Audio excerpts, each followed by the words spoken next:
Hello, and welcome back to another development video. This month will be a shorter devlog, looking at the challenge arena, which is the last category that tracks a player's completion progress on the Stats tab. If I step onto the portal and speak with the immaterial being, I can check my Royal Essence progress. Now that I've unlocked more than 40 Royal Essence, from a mixture of the gold, silver, and bronze souls, I can now access the challenge arena through the progress tab that I'm on here, or by going back and going to services. When I click on the challenge arena, I'm given 5 challenges, 2 of which have unlocked conditions. The boss rush requires the player to defeat every mini-boss, and the Face Yourself requires you to complete the main quest of the game. Each of these challenges pose increasingly harder challenges with greater and greater rewards. The first challenge is a simple, defeat as many enemies as you can in 30 seconds. The second challenge poses a similar test, except you only have 10 seconds, with the time resetting whenever you kill a new clock enemy that I made. The third and last defeat as many enemies as you can challenge is the 3-hit challenge, where there is no time limit. However, getting hit 3 times ends the challenge. For each of these, you get a reward for every 30 enemies that you kill, making these a potentially great way of getting 2 new powerful items, which I may leave as a surprise. These 3 challenges have not only been a blast to make, but also to play. Each challenge let me experiment with what the best team would be for each challenge. The first, testing your ability to survive while attacking several enemies at once. The second, testing your ability to defeat enemies while destroying these clocklings that appear and run increasingly faster. And the last, testing the player's ability to not get hit. It's very cool to get to see all these 50 characters I made, some of which I've never touched after I created them, and then I'm beginning to experiment and see what works best.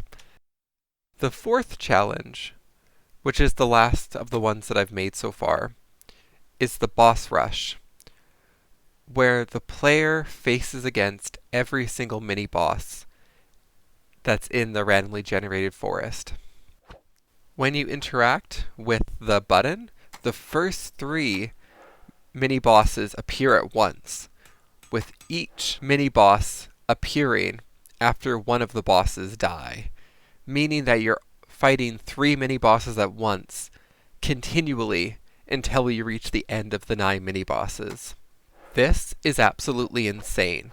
It's very much a test of everything you've built up, as well as having a lot of broken items and using them.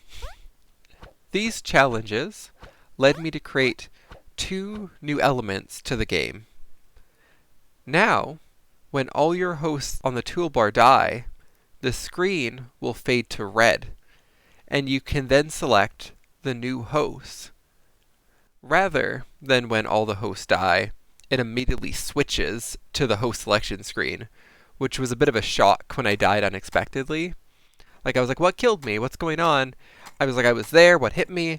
But now when it fades to red, I'm like, oh, that's what landed the final blow. Okay. The second thing I've added is, as you can probably see on the bottom left, a hotkey equipped for 2 items in your inventory. When I open up the inventory, I can use the 2 hotkey buttons, which I've assigned as Q and W, but you can assign them to any letter you want, or any other key. I don't know if you want to use tab or something, that's weird. But you can assign it to any key you want. And when I open the inventory and press, for me, Q or W, you can see that they appear on the toolbar. Let's say I want to have food on one and a herb on the other.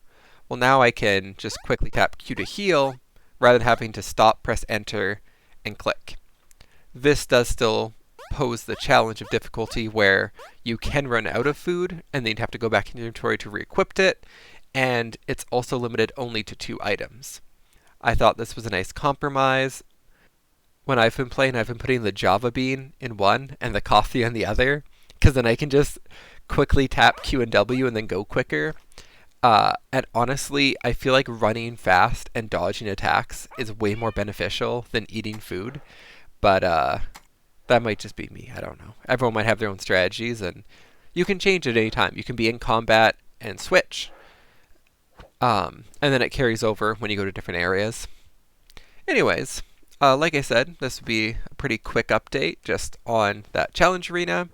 There's still a few things I need to actually implement in the game for other features, but we're slowly getting closer to that endpoint.